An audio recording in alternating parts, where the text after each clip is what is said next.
अपना कहाँ है? दिख रहा है ना स्क्रीन सबको? कोई भी दिक्कत होगी बताना, ठीक है? सोच रहे थे इस बार ओके। येलो पेन का यूज करते हैं, कहीं पे भी नहीं दिखेगा बता देना। चैप्टर का नाम है किशोरावस्था की ओर। ये दिख रहा है ना आप लोगों को? येलो पेन दिख रहा है पूरा? यस मैम, दिख रहा है। ठीक है, थैंक यू गुड़िया। किशोरावस्था, एक मिनट, हाँ ठीक है। किशोरावस्था जनरली जब आप पढ़ेंगे कि कब से स्टार्ट होता है, ये एक एज है जिसमें आप मैच्योर होने लगते हैं, यानी कि टुवार्ड्स द एडल्ट आप बनने लगते हैं, यानी बचपना से आपका जो है ना जवानी का पीरियड स्टार्ट हो जाता है। ये कहीं कहीं आप पढ़ेंगे तो ये 10 या 11 वर्ष का होता है और कहीं 12 से 16 वर्ष की अवस्था भी देता है। और जनरली हम जनरल फॉर्म में टीनेजर्स भी बोलते हैं इसको। तो इस चैप्टर में जो कवर किया गया है 10 से 11 साल को कवर किया गया है, उसके हिसाब से हमें पढ़ना है। पिछले अध्याय में आपने पढ़ा है कि जंतु किस प्रकार प्रजनन करते हैं। अभी तक हम लोगों ने ये जाना कि जो हम इंसान है वो किस प्रकार रिप्रोडक्शन करते हैं और अपनी स्पीसीज को आगे बढ़ाते हैं, अपना जो जाति है उसकी कम्युनिटी का डेवलपमेंट करते हैं। मानव एवं बहुत से अन्य जंतु एक निश्चित आयु तक पहुंचने के बाद ही जन्म कर सकते हैं, यानी कि ये क्वेश्चन निकल के आता है, क्या हर एनिमल किसी भी टाइम पीरियड से जनन करना शुरू कर सकता है? तो नहीं, एक पार्टिकुलर एज पे आके ही आप रिप्रोडक्शन के क्रिया में भाग ले सकते हैं। मानव किसी निश्चित आयु के बाद ही क्यों जनन कर सकते हैं? आखिर क्यों? बिकॉज हमारा शरीर और हमारा जो मेंटल हेल्थ है वो इसके हिसाब से मेच्योर हो जाता है, तैयार हो जाता है। हम चीजों को एक्सेप्ट करने के लिए हम हमारा जो डेवलपमेंट है विकास हो चुका रहता है। इस अध्याय में आप मानव के शरीर में होने वाले उन परिवर्तनों के विषय में पढ़ेंगे जिनके उपरांत वह जनन हेतु सक्षम हो जाता है। यहाँ पे हमें ये पढ़ना है कि कैसे क्या क्या चेंजेस हो करके हमारा शरीर डेवलपमेंट हो जाता है, पूरा एक तरीके से पूरा तैयार हो जाता है और हम जनन की क्रिया में कब भाग ले पाते हैं। अध्याय 6 में आप मानव जननांगों के विषय में पढ़ चुके हैं। अभी तक रिप्रोडक्टिव पार्ट, चाहे वो मेल हो फीमेल हो, हम लोगों ने उनके बारे में पढ़ लिया है।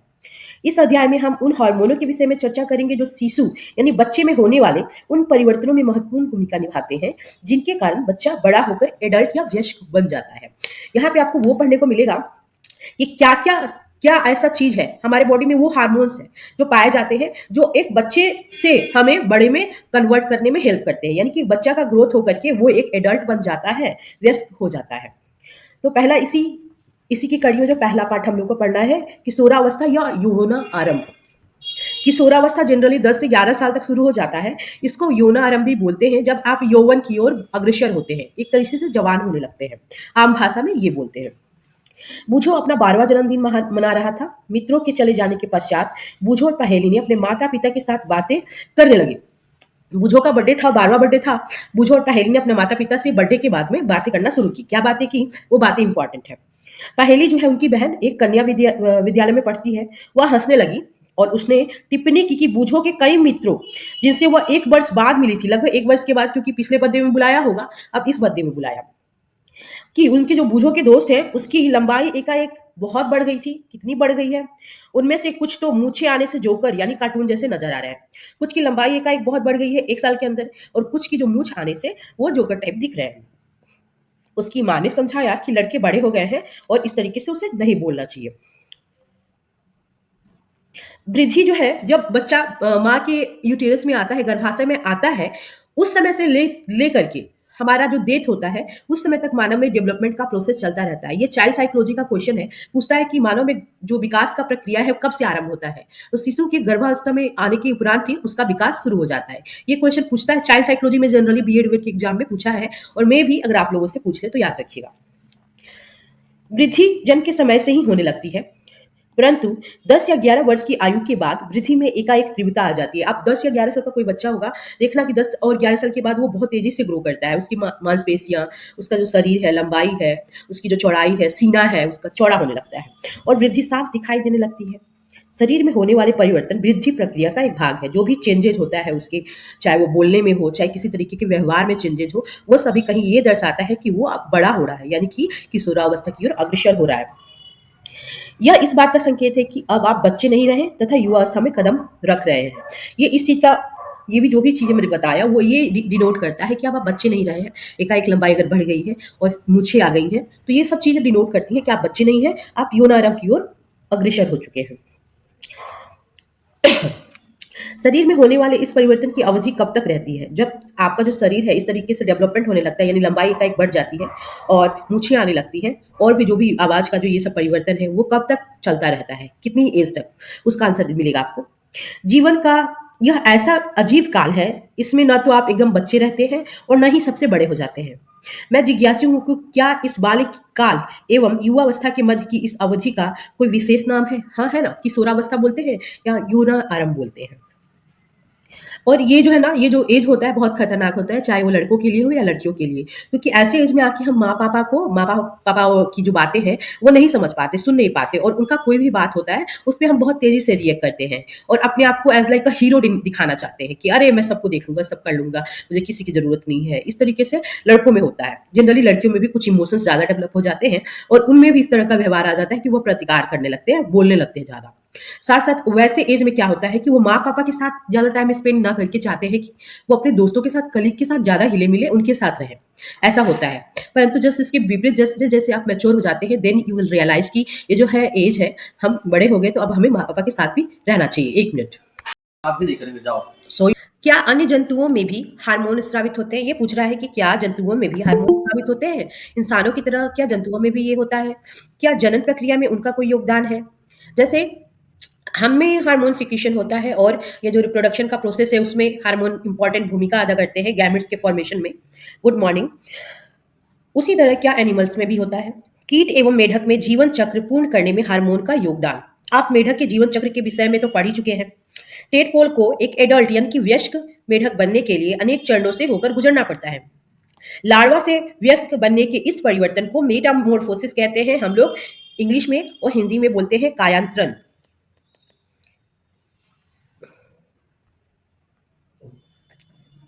मेटामॉर्फोसिस MORPHOSIS मेटामॉर्फोसिस इसको बोलते हैं इंग्लिश में इस परिवर्तन को यानी अपने रूप को परिवर्तन करने का ये जो प्रोसेस है। हाँ, कल वाला है, थोड़ा-सा बचा था।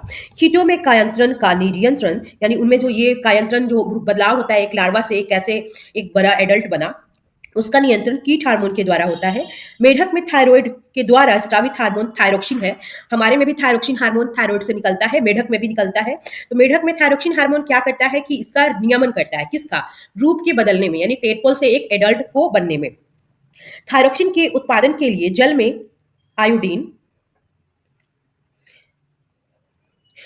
आयोडीन की उपस्थिति आवश्यक है। थायरोक्सिन का उत्पादन तब होगा जब जल में जहाँ पे मेढक रह रहा है वहाँ पे उस पानी में आयोडीन की मात्रा मौजूद हो क्योंकि हमारे बॉडी में भी जब आयोडीन का सही तरीके से हम नहीं ले पाएंगे आयोडीन को खाने में तो थायराइड ग्लैंड अच्छे से काम नहीं करेगा और थायरोक्सिन अच्छे से नहीं बनाएगा। तो उसी तरह मेढक के लिए भी है। यदि जल में जिसमें टेडपोल वृद्धि कर रहे हैं पर्याप्त मात्रा में आयोडीन नहीं है तो टेडपोल वयस्क मेढक में परिवर्तित नहीं हो पाएगा यानी कि ग्रोथ नहीं हो पाएगा। ठीक है। यदि व्यक्ति के आहार में पर्याप्त आयोडीन नहीं हो तो क्या उन्हें थायरोक्सिन की कमी के कारण ग्वाइटर हो जाएगा। ग्वाइटर भी बोलते हैं, गाइटर भी बोलते हैं, ग्वाइटर ऐसे भी लिखते हैं। घेंघा भी बोलते हैं इसी को, याद है ना सबको? घेंघा, ये तीनों एक ही का नाम है। क्या करना है? किसी पत्रिका अथवा डॉक्टर से सूचना एकत्र कर आयोडीन युक्त नमक के उपयोग पर एक नोट को आपको तैयार करना है और इस तरह का जो आयोडीन का कैसे नमक बनाया जाता है आयोडाइज नमक, इससे रिलेटेड एक टिप्पणी लिखनी है। आप इसका हेल्प इंटरनेट से भी लेकर के भी इसको तैयार कर सकते हैं। ये करना है आप लोगों को। देखिएगा, छोटा सा नोट लिख के भेजिएगा। जननात्मक स्वास्थ्य, जनन करने से संबंधित जो स्वास्थ्य है वो क्या क्या स्वास्थ्य होता है? व्यक्ति का कायिक एवं मानसिक विसंगति मुक्त होना उस व्यक्ति का स्वास्थ्य कहलाता है। स्वास्थ्य किसे कहते हैं? जब किसी के शरीर में किसी भी तरीके का कोई भी कमी ना हो। जैसे कि बहुत लोगों को कुछ भी पैर से चलने में दिक्कत होती है या कुछ भी इस तरीके की कमियाँ होती हैं या मेंटल किसी का डेवलपमेंट नहीं होता है। कोई बच्चा होता है जो अर्ध विकसित होता है, मतलब पूरी तरीके से डेवलप नहीं होता है और उसमें जो क्षमता होती है सामान्य बच्चों की अपेक्षा दूसरे टाइप का क्वालिटी होता तो है लेकिन दूसरे टाइप का, जैसे उनके साथ डील करना, स्पेशल चाइल्ड हम जिसको बोलते हैं, जो कभी-कभी देखे होंगे मुँह से उनके साइड में लार चूता रहता है और थोड़ा-सा वो बहुत मतलब अच्छे से उनको प्यार से डील करना पड़ता है, आसान नहीं होता उनको डील करना। They are called special child. देखे हो ना सब कोई? जो यस थोड़े मैम। से हम लोग जैसे पूरे डेवलप नहीं होते हैं और मतलब स्पेशल ही चाइल्ड बोलते हैं, दूसरा वर्ड यूज़ करना सही नहीं रहेगा। तो उनका मानसिक विकास अगर किसी भी इंसान में पूरा है, उसमें किसी तरीके की कोई कमी नहीं है, शारीरिक भी कोई कमी नहीं है, तो हम उस व्यक्ति को स्वस्थ बोलते हैं। और वह उसका स्वास्थ्य कहलाता है। किसी भी आयु के व्यक्ति के शरीर को स्वस्थ रखने के लिए उसे संतुलित आहार की आवश्यकता होती है। व्यक्ति को व्यक्तिगत स्वच्छता, आप हर एक इंसान को अपने आप को फिट रखने के लिए एक अच्छा बैलेंस डाइट बहुत ज़रूरी है। साथ-साथ अपना व्यक्तिगत जो सफाई है और नियमित रूप से सफाई का पालन करना भी आवश्यक है। साथ-साथ शारीरिक व्यायाम करना भी आवश्यक है। जो फिजिकल एक्सरसाइज रोज करते हैं वो ज़्यादा फिट होते हैं कंपेयर टू दोज जो कभी-कभी करते हैं। किशोरावस्था में जब शरीर वृद्धि करता है तो हमें उस समय अच्छी संतुलित आहार के साथ-साथ एक्सरसाइज की भी आवश्यकता होती है। ये सभी बातें जो हमने ऊपर की वो सभी आवश्यक हो जाती है कि एक किशोर होते बच्चे के लिए, किशोरावस्था की ओर जो बच्चा बड़ा हो रहा है उसके लिए। किशोर की पोषण आवश्यकता है। किशोरावस्था तीव्र वृद्धि एवं विकास की अवस्था है। अतः किसी भी किशोर को संतुलित आहार नियोजन अत्यंत सावधानी पूर्वक करना चाहिए। संतुलित आहार क्या है? ये आप सबको पता है कि एक ऐसा भोजन जिसमें प्रचुर मात्रा में जितना हमारे शरीर को जरूरी है उतना प्रोटीन, उतना कार्बोहाइड्रेट, उतना फैट, विटामिन, खनिज पर्याप्त मात्रा में मौजूद हो। 1 मिनट रुक जाइए आप लोग। और जनरली ये गर्ल्स में ही होता है। कार्बोहाइड्रेट, वसा, विटामिन, खनिज पर्याप्त मात्रा में जिस भोजन में होता है वही संतुलित आहार कहलाता है। हमारा भारतीय भोजन जिसमें रोटी, चावल, दाल एवं सब्जियां होती हैं, एक संतुलित आहार है। दूध अपने आप में संतुलित भोजन है, ठीक है? दूध को बैलेंस डाइट बोला जाता है, इसलिए आप कुछ भी खाएं, 1 ग्लास दूध जरूर पीना चाहिए प्रतिदिन। फल भी हमें पोषण देते हैं। शिशुओं को माँ के दूध से जब बच्चा कोई भी छोटा बेबी होता है माँ का दूध पीता है तो माँ के दूध से उसको पूरा कंप्लीट डाइट मिल जाता है, कंप्लीट न्यूट्रिशन मिल जाता है, जिन्हें उनको आवश्यकता होती है। जो बच्चे को चाहिए होता है वो माँ के दूध से उन्हें पूरा मिल जाता है और वही बच्चे के लिए कंप्लीट फूड कहलाता है। आयरन जो होता है, आयरन तत्व है, आयरन एक एलिमेंट है। क्वेश्चन पूछता है कि हमारे ब्लड में पाए जाने वाला तत्व कौन सा है? तो आयरन है। फिर इसके अलावा 2 तत्व पाए जाते हैं। आयरन के साथ-साथ एक चीज़ याद रखिएगा, कैल्शियम भी हमारे ब्लड में पाया जाता है, कैल्शियम आयन जिसको बोलते हैं। ठीक है? तो ये चीज़ें याद रखिएगा। साथ-साथ वहाँ पे क्या है जो कलर प्रदान करता है आपके ब्लड को? तो ब्लड को कलर प्रदान करता है हीमोग्लोबिन। हाँ, ठीक है। तो तत्व रुधिर का निर्माण करता है आयरन तथा लोह प्रचुर युक्त खाद्य पदार्थ जैसे कि पत्तीदार सब्जियां, गुड़, मांस, संतरा, आंवला इत्यादि किशोर के लिए अच्छे खाद्य हैं। ये सभी खाना चाहिए हर एक किशोर को। इनमें दूध, मांस, नट मतलब बादाम एवं दालें भी शामिल हैं जो वृद्धि हेतु प्रोटीन प्रदान करते हैं। जब कोई भी इंसान 10 साल तक आ जाए और 10 साल से आगे बढ़ रहा है, उसको प्रोटीन की ज़्यादा आवश्यकता होती है क्योंकि उस समय जो उसके मसल्स है, उसकी हड्डियां हैं, ज़्यादा तेजी से ग्रो करती रहती हैं। और उसको एनर्जी की भी ज़्यादा आवश्यकता होती है क्योंकि वो तरह-तरह के एक्टिविटीज़ में भाग लेता है ताकि वो खेल सके, एक्सरसाइज कर सके, तो उसको ऊर्जा भी चाहिए होता है। तो इसमें जो वसा होता है और शक्कर यानी कि शुगर, वो बच्चों को ऊर्जा प्रदान करता है। फल एवं सब्जियों का क्या स्थान है हमारे भोजन में? हमारे भोजन में फल और सब्जियाँ जो हैं, ये आपको प्रोटेक्टिव फूड कहलाते हैं, रक्षात्मक भोजन, जो आपको तरह-तरह की बीमारियों से या सीज़नल बीमारियों से भी बचाते हैं। चिप्स तथा पैक किए हुए अथवा डिब्बाबंद खाद्य यद्यपि स्वादिष्ट होते हैं, परंतु उन्हें नियमित तौर पे भोजन के स्थान पे अगर आप खाते हैं, तो बहुत सारे पोषक तत्वों की कमी हो जाएगी। क्योंकि लिखा है कि उन्हें नियमित भोजन के स्थान पर नहीं खाना चाहिए, क्योंकि उनमें पोषक पर्याप्त मात्रा में मौजूद नहीं होता है। ठीक है? ये चीज़ें आपको याद रखनी है। यहाँ पे देखिएगा, यहाँ पे आपको जो संतुलित आहार है उसके बारे में दिखाया गया कि एक कंप्लीट फूड में मीट भी बहुत लोग खाते हैं, चिकन खा सकते हैं, मीट खा सकते हैं, साथ-साथ फिश भी खा सकते हैं और एक साइड आपको ग्रीन वेजिटेबल, ये हमारे कंप्लीट फूड का एक हिस्सा है। यहाँ पे फल और फलों को दिखाया गया है, सेब और नारंगी को दिखाया गया है। एक बॉयल एग भी है, दूध भी है, साथ-साथ दालें भी दिखाई गई हैं, राजमा है, दालें हैं, ये सभी पोषक पदार्थ हैं। व्यक्तिगत स्वच्छता क्या होती है? प्रत्येक व्यक्ति को प्रतिदिन एक बार स्नान जरूर करना चाहिए। स्नान करने से आपके बदन में जो रोम छिद्र होते हैं वो खुल जाते हैं और वो उनका जो स्वेट ग्लैंड होता है वो खुल करके गंदगी बाहर निकाल देता है और फिर आप अच्छा फील करते हैं और वो जो है ना श्वसन ले सकते हैं, क्योंकि हमारे बॉडी में भी बहुत सारे रोम होते हैं जो भी श्वसन करते हैं, वो भी श्वसन करते हैं। यह किशोरों के लिए और भी आवश्यक है क्योंकि स्वेद ग्रंथियां यानी कि पसीने वाली जो ग्रंथियां होती है, स्वेट ग्लैंड बोलते हैं, SWEAT, स्वेट ग्लैंड बोलते हैं इंग्लिश में, पसीने की ग्रंथि, ये पसीना निकालती है उस एज में ज्यादा जब बच्चे किशोरावस्था की ओर अग्रसर होते हैं। तो उस समय का जो पसीना है थोड़ा बदबूदार भी होता है, अधिक क्योंकि क्रियाशील होती है तो ज्यादा पसीना निकालती है। इसके कारण शरीर से गंध भी आने लगती है।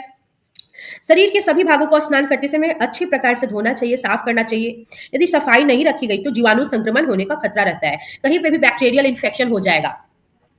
खास करके फीमेल जो कभी भी पीरियड आता है उस समय उनको ध्यान रखना चाहिए कि बहुत लोग बोलते हैं पीरियड के समय नहीं नहाओ, ये गलत धारणा है। हमेशा साफ सफाई का ध्यान रखना चाहिए पीरियड के समय। तो और हमेशा कोशिश करना चाहिए कि उनका जब कभी भी ये पीरियड आता है उसके लिए भी तैयार रहना चाहिए। और जो सैनिटरी पैड आप यूज कर रहे हो या नैपकिन घर पे अगर आप तैयार किए हो तो साफ कपड़े का बना हो, अदरवाइज जो आप ले रहे हो अच्छी क्वालिटी का हो, जिससे आपको हेल्थ पे किसी तरीके का दूसरा अफेक्ट ना दिखे।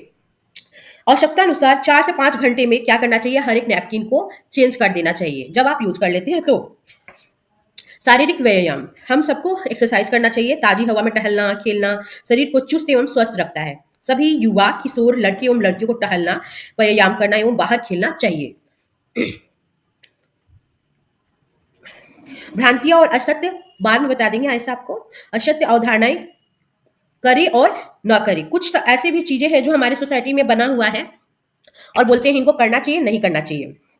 अध्याय 6 में हमने ऐसे बहुत सारे जो चीज़ें हैं, आपने मनुष्य के जनन संबंधी, वैज्ञानिक एवं सिद्धांत के विषय में पढ़ा है। ऐसी बहुत सी असत्य अवधारणाएँ प्रचलित हैं, जिन्हें आपको जानकर किशोर होने के नाते छोड़ देना चाहिए।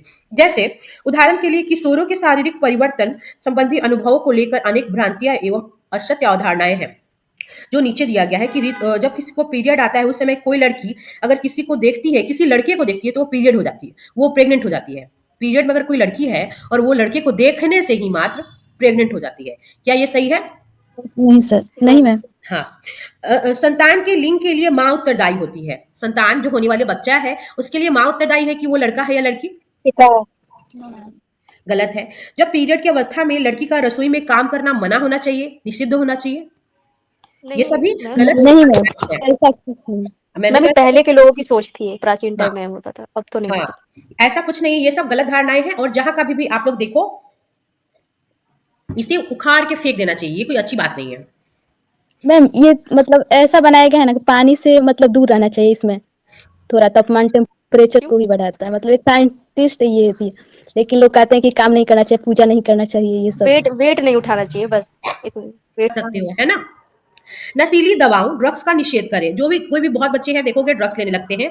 किशोरावस्था व्यक्ति के शारीरिक एवं मानसिक रूप से अधिक सक्रियता का समय है। उस समय बच्चे का माइंड ज़्यादा एक्टिव होता है, जो वृद्धि काल का एक सामान्य भाग है। अतः भ्रमित अथवा असुरक्षित न महसूस करें। कोई भी बच्चे को बड़गला देता है इस एज में और हम डाइवर्ट हो जाते हैं, उसके बातों की तरफ झुकाव ज़्यादा होने लगता है। बनिस्पत की कोई आपका वेल विशर है, अगर वो आपको जितना अच्छा समझा रहा है, उसकी बातें उस समय हमें चुभती हैं। कब चुभती हैं? इस एज में। यदि कोई व्यक्ति आपको यह बताता है कि किसी ड्रग या नशीली दवा के सेवन से आप अच्छा अथवा तनाव मुक्त महसूस करेंगे, तो आपको इसके लिए ना कहना चाहिए कि क्योंकि ऐसा कुछ होता ही नहीं है। जब तक वह दवा डॉक्टर के द्वारा आपको प्रेस्क्राइब न की गई हो। ड्रग जो है नशीले पदार्थ हैं, जिसकी लत पड़ जाती है, तो वो पड़ जाती है और बहुत दिनों तक बरकरार रहती है। यदि आप उन्हें एक बार ले लेते हैं, तो आपको इन्हें बार-बार लेने की इच्छा होती है। परंतु कालांतर में ये हानिकारक है। आने वाले समय के बाद जैसे आपने 1 साल ले लिया, 2 साल ले लिया, उसके बाद ये आपके लिए हानिकारक है। जैसे एक शराबी को शराब पीने की आदत हो जाती है, लत लग जाती है, तो उसका इफ़ेक्ट कब दिखता है? उसका दुष्परिणाम कब दिखता है? 1-2 साल के बाद दिखता है ना? उसी वही बोला जा रहा है कि कालांतर यानी बीते समय के बाद ये हानिकारक हो जाता है और यह स्वास्थ्य एवं खुशी दोनों को ही बर्बाद कर देता है। बहुत सारे पंजाब के बच्चे हैं, उधर ड्रग्स सप्लाई ज़्यादा देखते हैं, जिस पे एक फ़िल्म भी बनी थी, उड़ता पंजाब, आप लोग देखे होंगे। तो कहीं न कहीं बच्चे ज़्यादा इंक्लाइन हो जाते हैं इसकी तरफ। आपने एड्स के विषय में तो अवश्य सुना होगा, जो एचआईवी नामक खतरनाक विषाणु से फैलता है। एचआईवी वायरस जो है इसके लिए ज्यादा रिस्पॉन्सिबल है एड्स के लिए, तो वायरस के द्वारा होता है, याद रखिएगा। ये वायरस एक व्यक्ति से दूसरे स्वस्थ व्यक्ति में ड्रग के इस्तेमाल के द्वारा चला जाता है। बहुत लोग क्या करते हैं, कैसे जाएगा एक व्यक्ति से दूसरे व्यक्ति में? बहुत सारा कारण है। जैसे मान लो किसी को एड्स है और उसने अपने आप को सुई लिया, अपने आप को सुई दिया, वही सीरिंज को यूज करके किसी हेल्दी व्यक्ति को उसी सीरिंज से सुई दे दिया गया, तो उसको एचआईवी होने का यानी एड्स होने का खतरा रहेगा 99%। तो पहला ये बता दिया मैंने कि ट्रांसमिशन आपने किया, सुई को एक दूसरे से बदल के लगा दिया। दूसरा केस ये होगा कि मान लो एक आदमी है और उसका ब्लड हमने चेक नहीं किया था जब हम ब्लड बैंक से उसको लाए थे, और हमने किसी हेल्दी व्यक्ति को वो ब्लड चढ़ा दिया और वो जो ब्लड था एचआईवी पॉजिटिव था, यानी एचआईवी वायरस उसमें था, तो बेचारा हेल्दी आदमी भी एचआईवी से पॉजिटिव हो गया। दूसरा रीजन हो गया।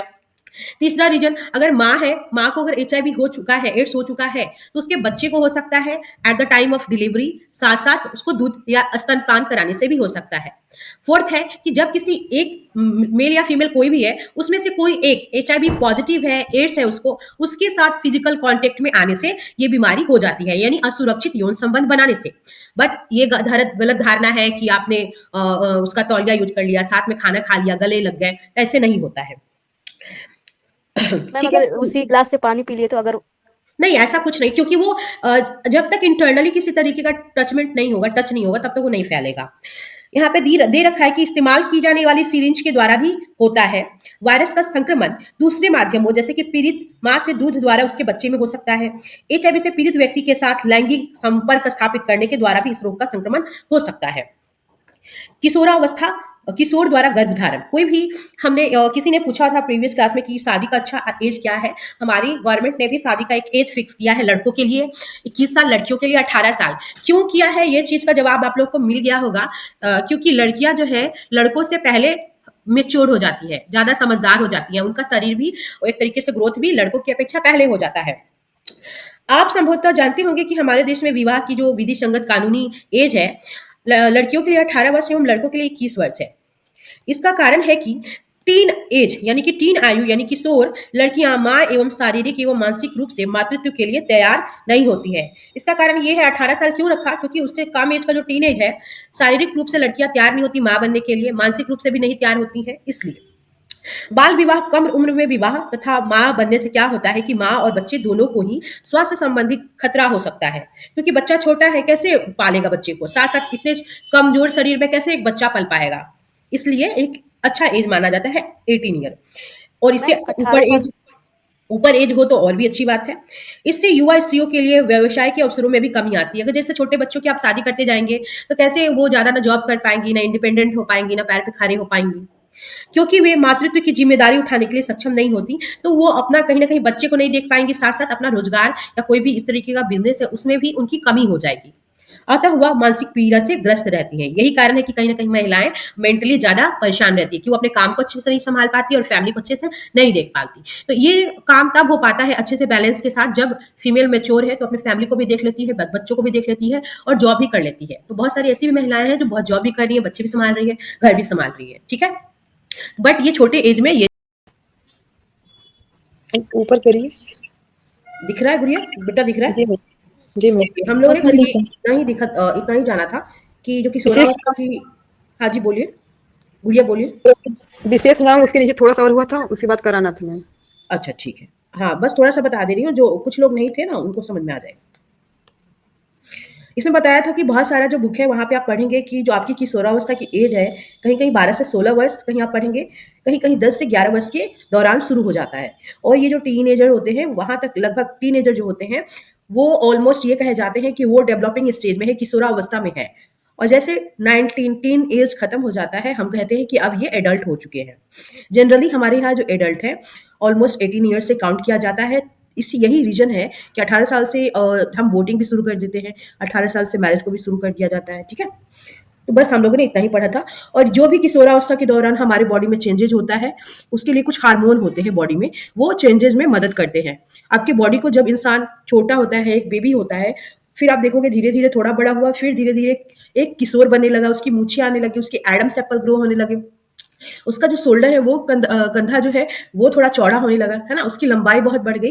तो ये सभी किशोरावस्था के लक्षण हैं। मूछें आने लगी, उसके अंडर आर्म यानी कि कान के पास बाल आने लगे, उसके प्राइवेट पार्ट के आसपास देखोगे कि बाल आने लगे। That is the symbol of किशोरावस्था की ओर बच्चा अग्रसर हो गया है और वो अब एक वयस्क बनने की ओर तैयार है। और वयस्क बनने के बाद ही क्या होता है कि वो जो कोई भी हो, मेल हो फीमेल हो, वो अब रिप्रोडक्शन के लिए तैयार होते हैं। तो इस चैप्टर में एक दो जगह हम लोगों ने पढ़ा है कि क्या रिप्रोडक्शन किसी भी एज से शुरू किया जा सकता है, तो नहीं, रिप्रोडक्शन एक पार्टिकुलर एज से शुरू किया जाएगा जिस समय आपका बॉडी, आपका मेंटल ग्रोथ, आपका फिजिकल, आपका शारीरिक ग्रोथ, हर चीज जो है उस हिसाब से तैयार हो जाता है, विकसित हो जाता है कि आप एक नए बेबी को जन्म दे सकते हैं।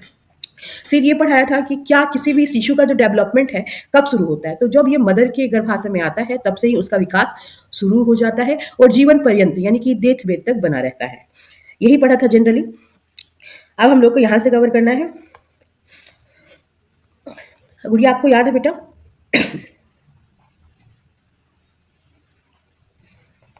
गुड़िया, वहाँ पे वृद्धि एक प्राकृतिक प्रक्रम है। वृद्धि जो है हर चीज का ग्रोथ एक नेचुरल प्रोसेस है।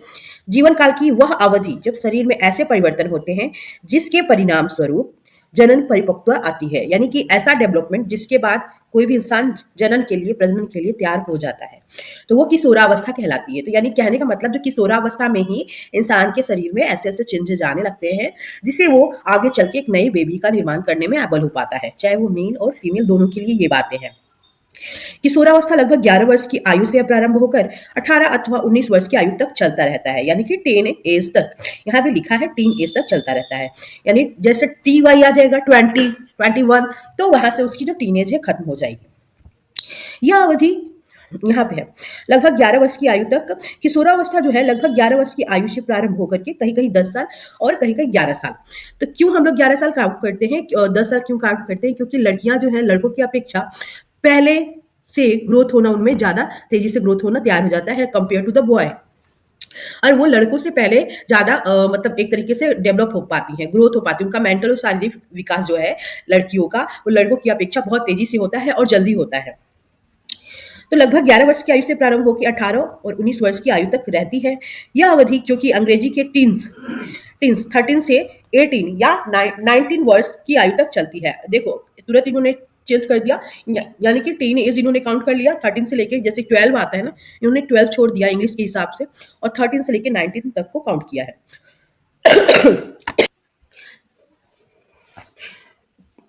किशोरों को टीन एजर्स भी कहा जाता है। किशोरों को हम इसलिए टीन एजर्स भी कहते हैं क्योंकि ये टीन एज होता है। लड़कियों में यह अवस्था लड़कों की अपेक्षा 1 या 2 वर्ष पहले आरंभ हो जाती है। पूर्व का मतलब मैम आवाज नहीं आ रही। मैम भी म्यूट की इसलिए नहीं आ रहा। लड़कियों में जो है ना, लड़कियों में जो डेवलपिंग स्टेज है, हम लोग क्या बोलते हैं, यह जो अंग्रेजी का लेटर है 13 से लेके 18 तक जो होता है आपका किशोरावस्था कहलाता है। और लड़कियों में जो है ना ये अवस्था, यानी कि कौन सी अवस्था, किशोरावस्था। लड़कियों में किशोरावस्था बेटा, लड़कियों में यह अवस्था लड़कों की अपेक्षा 1 या 2 वर्ष पूर्व यानी कि पहले आरंभ हो जाती है या प्रारंभ हो जाती है। कहने का मतलब लड़कियों में डेवलपमेंट जो है इसके हिसाब से किशोरावस्था का जो डेवलपमेंट है वो जल्दी शुरू होता है। किशोरावस्था की जो अवधि होती है यानी पीरियड जो होता है गुड वो मॉर्निंग मैम। व्यक्तियों में भिन्न भिन्न होती है। गुड मॉर्निंग बेटा।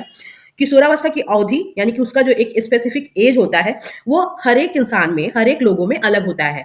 यहाँ पे 10 या 11 साल जो आप एज पढ़ रहे हो that is the average age. एक एवरेज निकाल के काउंट किया गया है कि कोई भी इंसान उतने साल से उसमें किशोरावस्था के लक्षण दिखने शुरू हो सकते हैं। तो हर एक जैसे पीपल टू पीपल ये जो किशोर अवस्था का जो एक तरीके से डेवलपमेंट है वो अलग अलग होता है सब में। Good morning everyone. किशोरावस्था के दौरान मनुष्य के शरीर में अनेक परिवर्तन आते हैं। यह परिवर्तन यौनारंभ का संकेत है। यौनारंभ का मतलब कि आप अब जवान हो रहे हो, यानी कि अब आप यूथ हो रहे हो।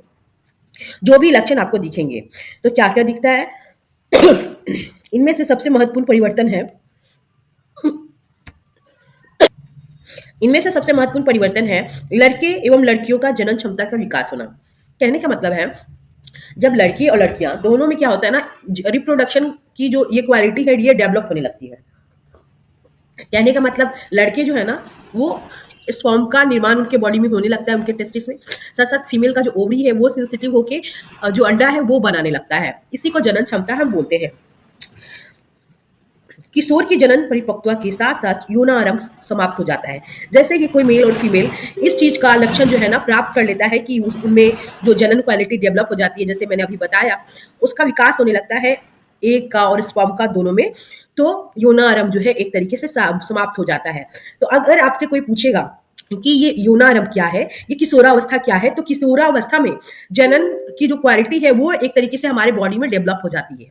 और हर एक इंसान जो 10 से 11 के आसपास इस तरीके का जो डेवलपमेंट है हर एक लोगों में शुरू हो जाता है, चाहे वो अदरवाइज मेल हो या फीमेल हो, लड़का हो या लड़की हो। क्योंकि सबको आगे चल के एक नए संतति का निर्माण करना पड़ता है, जनन की प्रक्रिया में भाग लेना पड़ता है।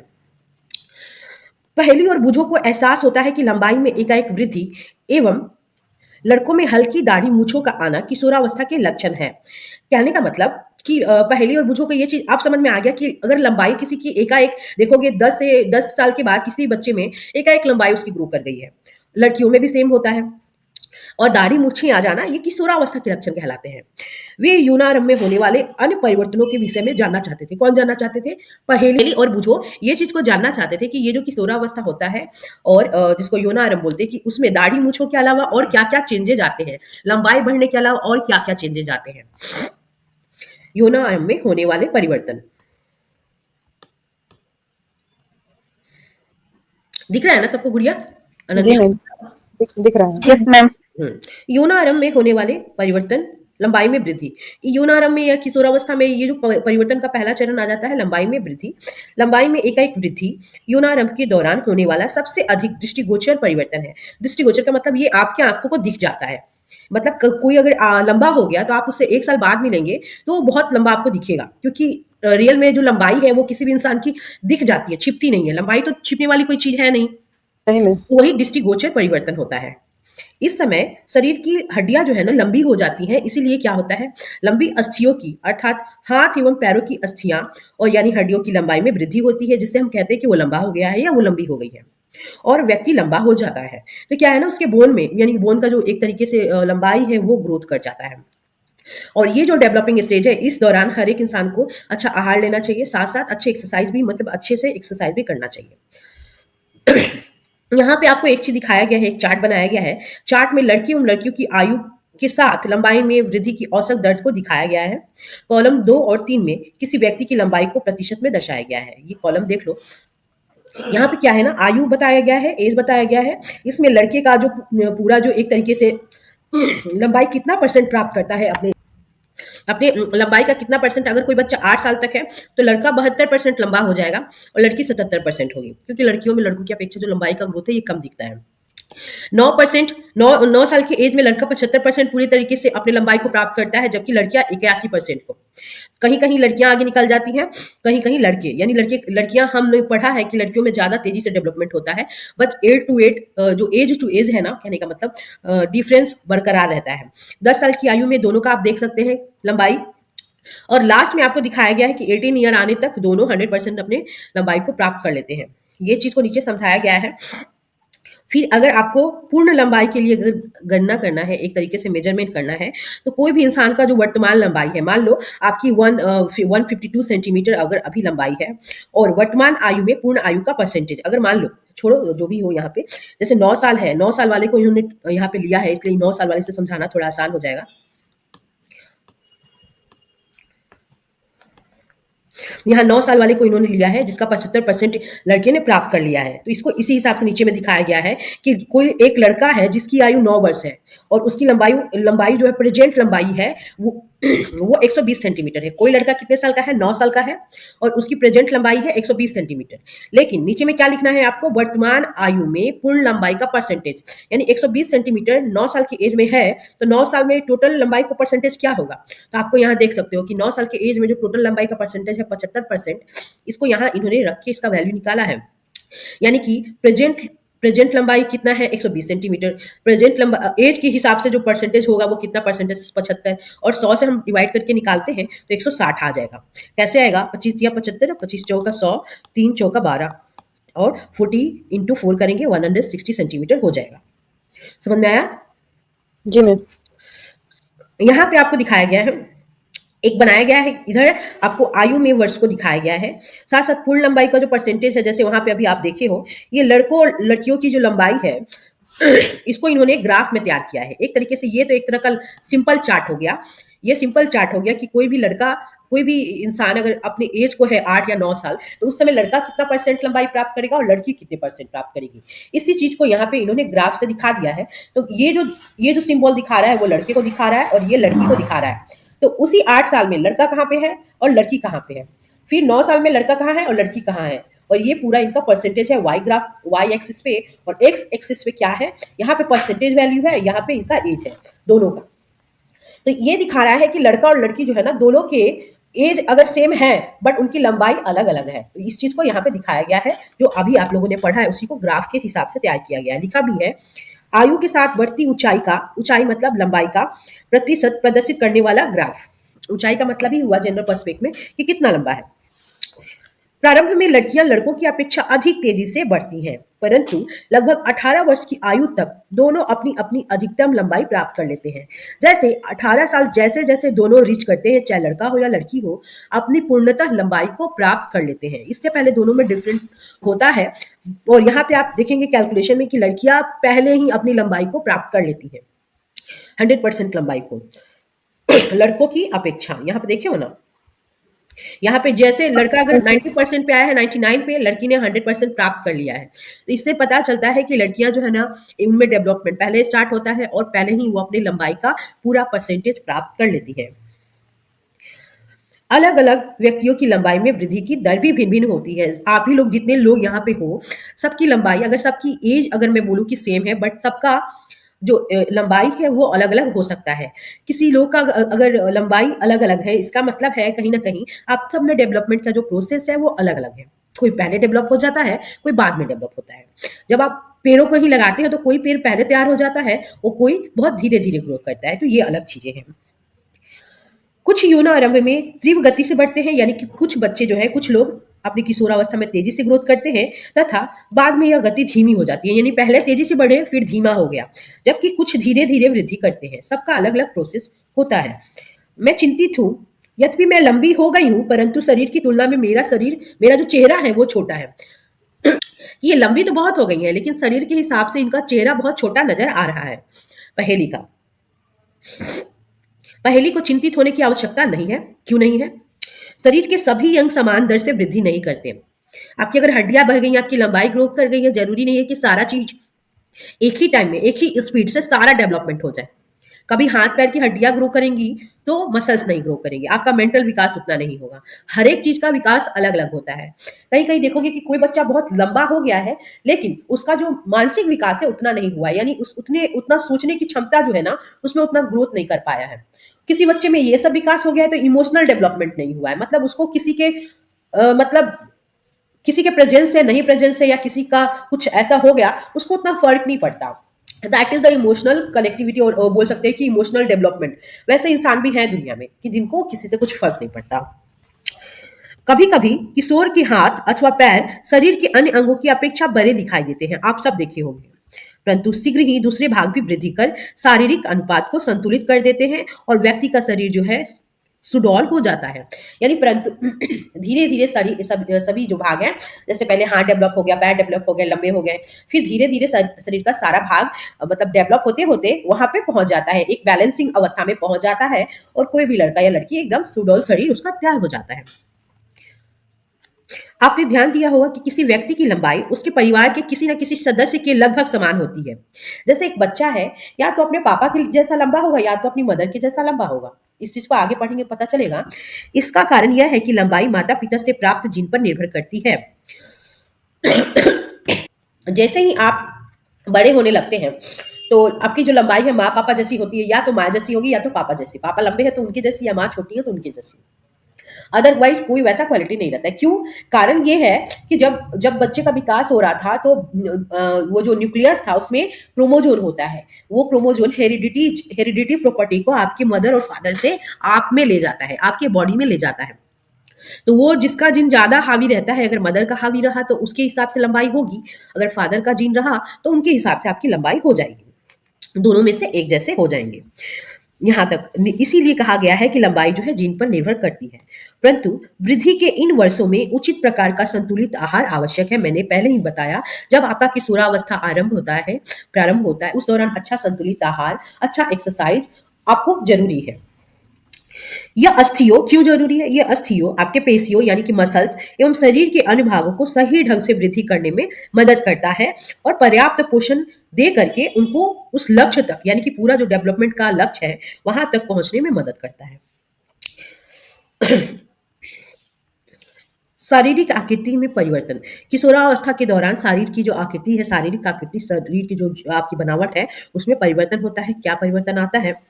आपने देखा होगा, ध्यान दिया होगा तो, कि आपकी कक्षा के छात्रों के कंधे एवं सीना निचली कक्षा के छात्रों की अपेक्षा अधिक चौड़े होते हैं। 10th क्लास में आते आते तक, 9th 10th में आजकल के सीबीएसई के बोर्ड के बच्चे ज्यादा उनके शोल्डर चौड़े हो जाते हैं, उनकी लंबाई बढ़ जाती है। वही अगर 3-4 में वो पढ़ रहे थे, या उनके जो जूनियर बच्चे हैं उनके कंपेयर में उनका जो इस तरीके का चेंज है आपको आसानी से देखने को मिल जाएगा। इसका कारण ये है कि वे यौन आरंभ में प्रवेश कर चुके हैं। उनमें इस तरीके का डेवलपमेंट इसलिए हो रहा है कि ये बच्चे जो हैं यौन आरंभ या किशोरावस्था में प्रवेश कर चुके हैं। जब वृद्धि के कारण कंधे फैल कर चौड़े हो जाते हैं, लड़कियों में कमर का निचला भाग चौड़ा हो जाता है। यानी कि पुरुषों में क्या होता है, शोल्डर यानी कंधे चौड़े हो जाते हैं, इसके जस्ट अपोजिट लड़कियों में कमर नीचे का पार्ट चौड़ा हो जाता है। वृद्धि के कारण लड़कों में शारीरिक पेशियां लड़कियों की अपेक्षा अधिक सुस्पष्ट एवं गठी दिखाई देती है। देखे होंगे कि लड़के का जो बॉडी है वो ज्यादा एक तरीके से गठीला दिखेगा आपको, मतलब ज्यादा एक तरीके से स्ट्रॉन्ग टाइप का ऐसा दिखेगा। ध्यान दिए होंगे तो कोई भी अगर किसी का भाई भाई उस एज से गुजरा होगा तो ध्यान जरूर दिए होंगे। Good morning. अतः किशोरावस्था के दौरान लड़कों एवं लड़कियों में होने वाले परिवर्तन अलग अलग हैं।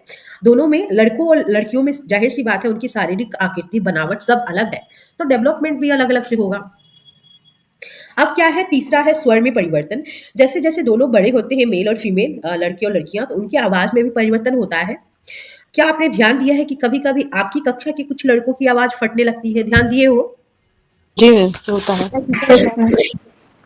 यूं फटा फटा क्यों आवाज आता है?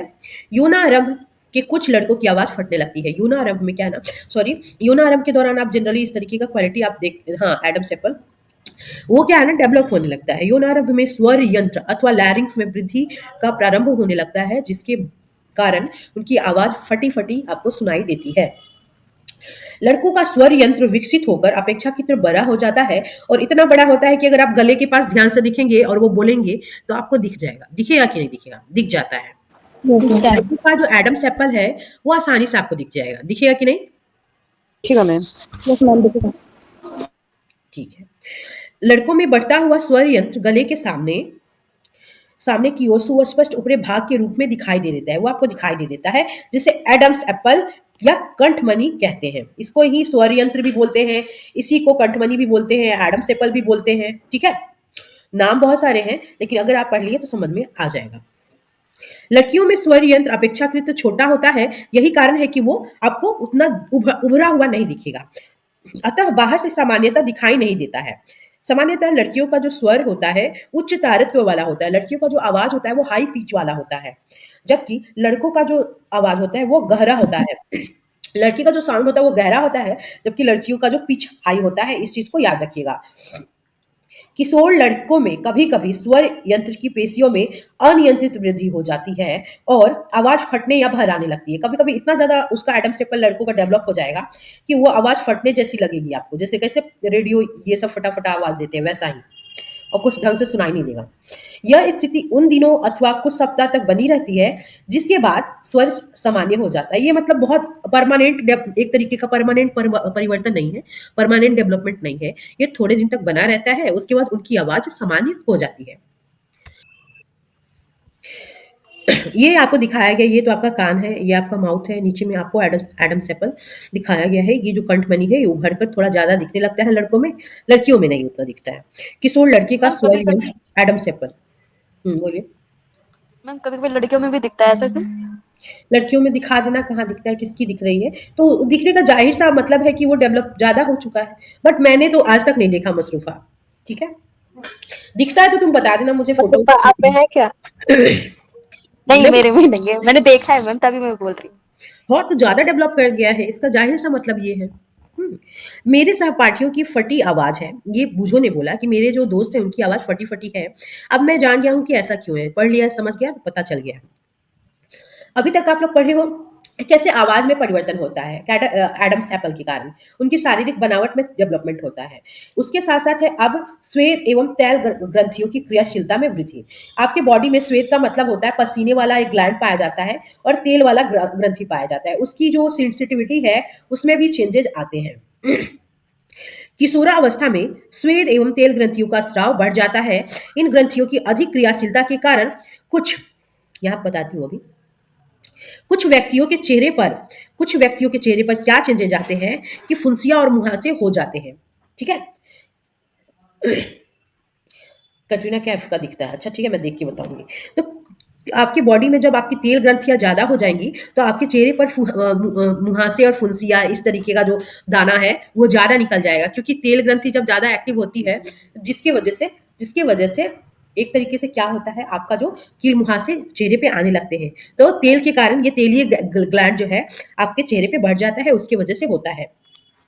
श्वेत ग्रंथि यानी पसीने वाली ग्रंथि, तेल ग्रंथि या लाल ग्रंथि जैसी कुछ ग्रंथियां हैं, ये ग्लैंड है हमारे शरीर में, याद रखिएगा।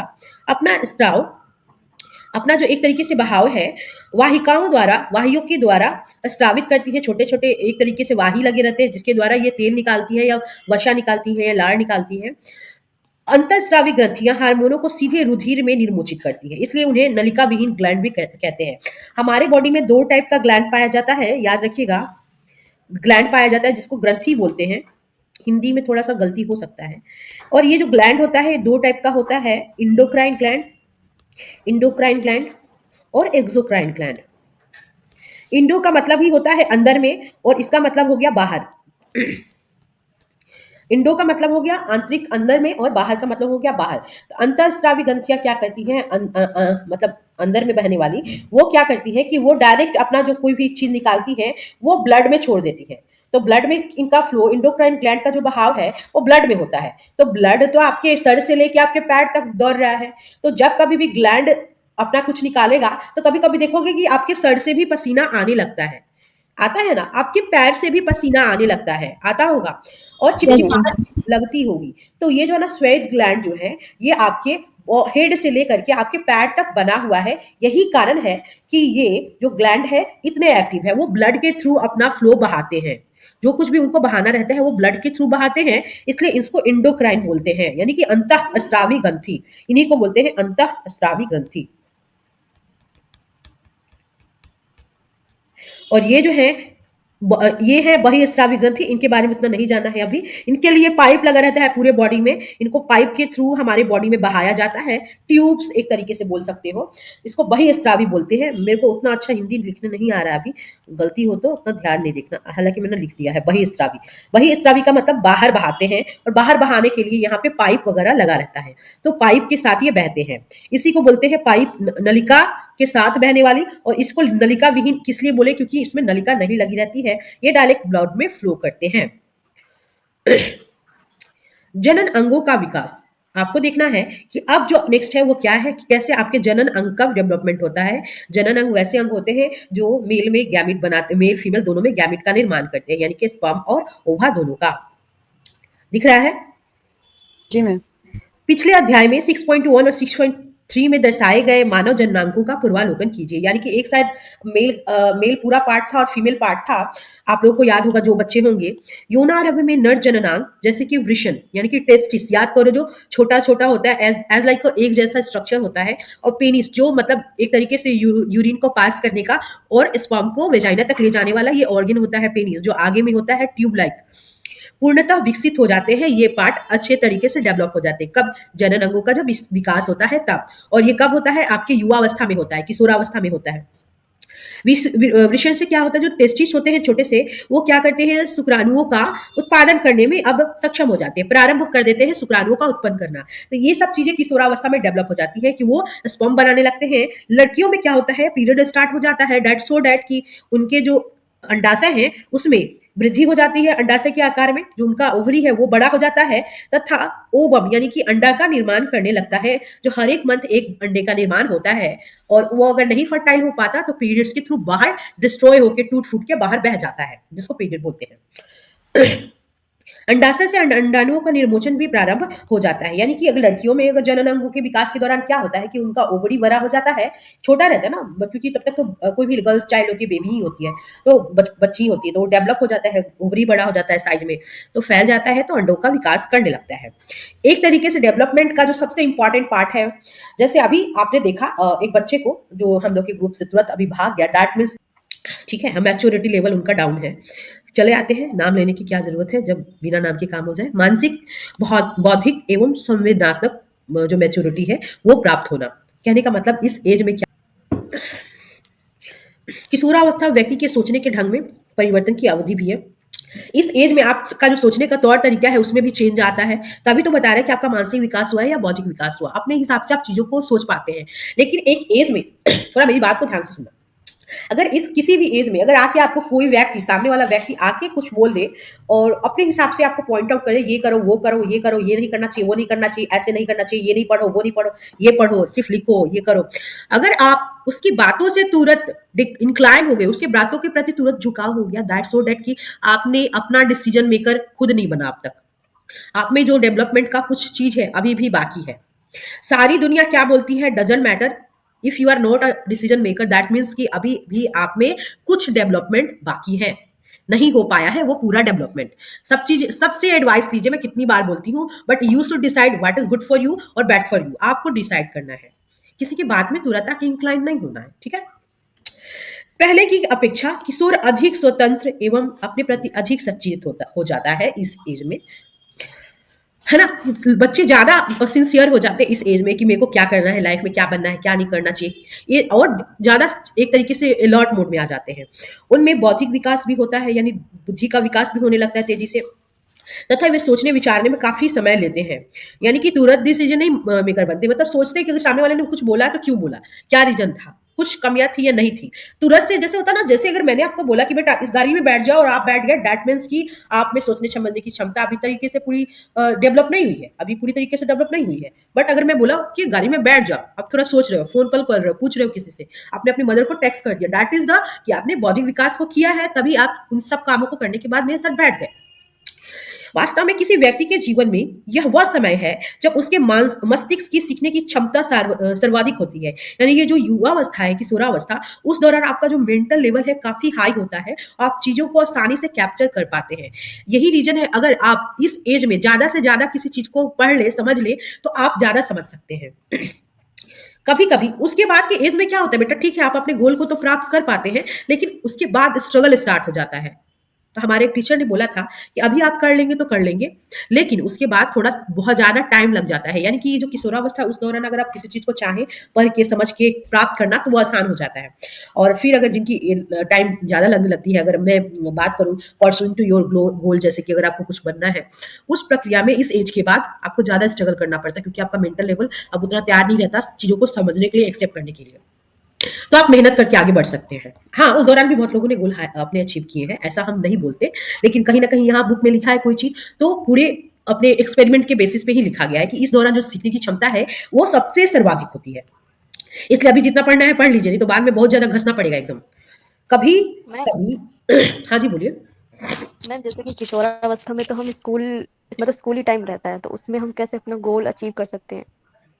पूरा स्कूल तो नहीं रहता, मुझे जहाँ तक लगता है कि उसके बाद बहुत सारे बच्चे कॉलेज में आ जाते हैं, पूरा स्कूल पीरियड तो कभी नहीं निकलता। है ना? और ये कोई ज़रूरी उस समय का सीखा हुआ चीज़ आपके साथ लाइफ टाइम तक चलता रहता है। कभी-कभी यद्यपि किशोर शारीरिक एवं मानसिक परिवर्तनों के प्रति अपने आप को ढालने हेतु प्रयास करता हुआ स्वयं को असुरक्षित महसूस करता है, क्योंकि कई बार बॉडी में इतने सारे चेंजेस होते हैं, शरीर के साथ-साथ उसके मस्तिष्क पे भी ऐसा प्रभाव पड़ता है, को लगता है ऐसा क्यों हो रहा है? कहीं कहीं भी उन्होंने कुछ चेंज अगर जैसे मान लो कोई बच्चा है, देख रहा है कि कोई लड़का है कि उनके एडम्स एप्पल इस तरीके से ग्रो कर रहे हैं, मूछ दाढ़ियाँ निकल रही है, तो वो थोड़ा सेम फील करने लगता है, असुरक्षित उसको लगने लगता है कि वो क्या हो गया, और उसको आप टोक दोगे तो थोड़ा अजीब उसको लगेगा। सेम अगर लड़कियों के साथ भी अगर थोड़ा-सा देखोगे इस तरीके का कोई भी अगर उसका शारीरिक डेवलपमेंट हो रहा है और आप उसको थोड़ा टोक दोगे, थोड़ा उसको अजीब फील होने लगता है। हाँ, तो ये ऐसा नहीं होना चाहिए और इनकम्फर्ट फील कराना बोलते हैं, असुरक्षित महसूस कराना। तो इस तरीके से कभी नहीं करना चाहिए। तो उसके हिसाब से बेचारा स्ट्रगल ही तो करता है ना कोई भी इंसान कि अचानक से मेरे में इस तरीके का कैसे परिवर्तन आया। एक बच्ची को मैंने देखा था बहुत 10-11 साल में, वो तुरंत मतलब बड़ी हो गई थी और पीरियड स्टार्ट हो गए थे, वो बहुत रो रही थी। मतलब उसने ये सोचा कि ये क्या हो गया है? उसको उस चीज़ को एक्सेप्ट करने में टाइम लगेगा। तो बहुत बच्चे एक तरीके से उनको दुःख होने लगता है कि ये क्या हो गया सडनली। तो ऐसा होता है। तो हमें उस दौरान उनकी हेल्प करनी है, समझाना है, बताना है ना? इस तरीके से उनको फ़ील नहीं कराना है गिल्ट टाइप का। तो बहुत बच्चे अपने आप को स्ट्रगल करते हैं इसी दौरान एडजस्ट करने में, ये जो चेंजेज़ आते हैं उस दौरान, क्योंकि वो बोल नहीं पाते हैं। अपने पेरेंट्स से नहीं बोल पाते, दोस्तों से थोड़ा बहुत बता पाते हैं, इसलिए दोस्तों के प्रति ज़्यादा उनका आकर्षण रहता है। हाँ, तो सबके साथ होता है बेटा, और बहुत लोगों के साथ होता है, और कुछ बच्चे अगर वो सब चीज़ें देखे रहते, सीखे रहते, तो उन पे उतना असर नहीं होता। परंतु किशोर होने के नाते आपको समझना चाहिए कि असुरक्षित महसूस करने का कोई कारण नहीं है। आपको कोशिश करना चाहिए कि हम ऐसा तो कोई रीज़न नहीं है कि हम अपने आप को इतना असुरक्षित महसूस कर रहे हैं। ये परिवर्तन नेचुरल हैं, जो शारीरिक वृद्धि के कारण उत्पन्न हो रहे हैं। ये जितना भी परिवर्तन ये जितने भी परिवर्तन हैं, वो बताते हैं कि ये नेचर ने बना दिया है कि आप जीवन भर एक छोटे बेबी तो रहोगे नहीं, मदर की गोद में घूमोगे नहीं, आपको बड़ा भी होना है, काम भी करना है, पढ़ना भी, अपने गोल भी अचीव करने हैं। तो ये नेचुरल चेंजेज है, और हर एक चीज़ का तो डेवलपमेंट होता है। एक छोटा-सा पेड़ लगाओ तो छोटा-सा बीज लगाओ तो वो प्लांट छोटा-सा सैपल बनता है, सैपलिंग बनता है, फिर छोटा-सा प्लांट, फिर बड़ा-सा ट्री बनता है। तो सब चीज़ों का तो नेचुरल डेवलपमेंट होता है, और ये शारीरिक वृद्धि के कारण ही आपका जो शरीर ग्रो कर रहा है, इस तरीके का चेंजेज आता है। अब है गौण लैंगिक लक्षण। कुछ ऐसे लक्षण होते हैं जिसको सेक्सुअल कैरेक्टर बोलते हैं, और ये आपको दिखते नहीं है। गौण का मतलब दिखना नहीं। जैसे कि आपने अभी तक ये सब चीजें पढ़ ली है कि वृषण एवं अंडाशय जनन अंग है, हम सबको पता है। ये क्या करते हैं? गैमेट्स का निर्माण करते हैं, युग्मक का निर्माण करते हैं, यानी कि स्पर्म का और ओवम का। ओवरी अंडाशय का निर्माण करेगी, अंडा का ओवरी अंडा का निर्माण करेगी, साथ साथ आपका जो टेस्टिस है जिसको वृषण बोलते हैं वो शुक्राणु का निर्माण करने लगता है। युवावस्था में लड़कियों में स्तनों का विकास होने लगता है, मेमोरी ग्लैंड डेवलप होने लगते हैं, तथा लड़कों के चेहरे पर बाल उगने लगते हैं। बाल जो है ना लड़कों के चेहरे पे आने लगते हैं, यानी कि दाढ़ी मूछें जो है ना वो आने लगती है। ये लक्षण क्योंकि लड़कियों को लड़कों से पहचानने में सहायता करते हैं। ये बताते हैं कि ये लड़का है। तो ये लक्षण क्योंकि लड़कियों को लड़कों से पहचानने में मदद करते हैं। ये बताते हैं कि कौन लड़का है और कौन लड़की है। ये जो लक्षण है दाढ़ी मूछें आ जाना, ये सभी आपको दिखने लगते हैं। अतः इन्हें गौण लैंगिक लक्षण कहते हैं। लड़कों के सीने पर भी बाल आ जाते हैं। लड़कों एवं लड़कियों दोनों में ही मतलब बगल कहने का मतलब यहाँ पे बगल लिखा है ना, मतलब कि उनके जो अंडर आर्म है, कांख है उनकी, वहां पे बाल आ जाते हैं। साथ साथ उनका जो थाई है वहां पे आ जाता है, थाई का अपर पार्ट है वहां पे, और प्राइवेट पार्ट भी बोलते हैं, प्यूबिक पार्ट है। दोनों में, लड़के और लड़कियों दोनों में प्यूबिक पार्ट के आसपास भी बाल आ जाते हैं। बूझो और पहेली दोनों ही जानना चाहते हैं कि यौनारंभ में होने वाले इन परिवर्तनों का प्रारंभ कौन करता है। क्या ऐसी चीजें हैं आपके बॉडी में जो ये चेंजेस लाने लगते हैं? जैसे बाल आ गया सीने के पास, ये क्यों आया? दाढ़ी मूछें आ गई, मेमोरी ग्लैंड बढ़ने लगा, ये क्यों हुआ? किशोरावस्था में होने वाले परिवर्तन हार्मोन के द्वारा नियंत्रित होते हैं। ये जो हार्मोन है वो हमारे बॉडी में इस तरीके का चेंजेस लाता है। हार्मोन जो है केमिकल पदार्थ है, इतना याद रखिएगा, इसलिए इसको अंडरलाइन कर दिया है। कई बार पूछता है कि हार्मोन क्या है, तो केमिकल पदार्थ है। यह अंतःस्रावी ग्रंथियों अथवा अंतःस्रावी तंत्र द्वारा स्रावित किए जाते हैं। ये जो आपके अंदर अंतःस्रावी ग्लैंड है वो क्या करती है कि इनके द्वारा जो लगा रहता है उस मतलब ये माध्यम है, जो ग्लैंड है जिसके थ्रू ये अपने हार्मोन्स को रिलीज करते हैं। अथवा यौनारंभ के साथ ही वृषण जो है आपका टेस्टिस, वो मेल हार्मोन निकालता है जिसको टेस्टोस्टेरोन बोलते हैं। मेल हार्मोन का क्या नाम है? टेस्टोस्टेरोन का स्रवन प्रारंभ कर देता है, टेस्टोस्टेरोन निकलने लगता है। बचपन में नहीं निकलता, लेकिन जैसे आप यौनारंभ में आते हो आपका टेस्टिस एक हार्मोन निकालता है जिसको टेस्टोस्टेरोन बोलते हैं। टेस्टिस के नाम पे ही इसका नाम पड़ा हुआ है।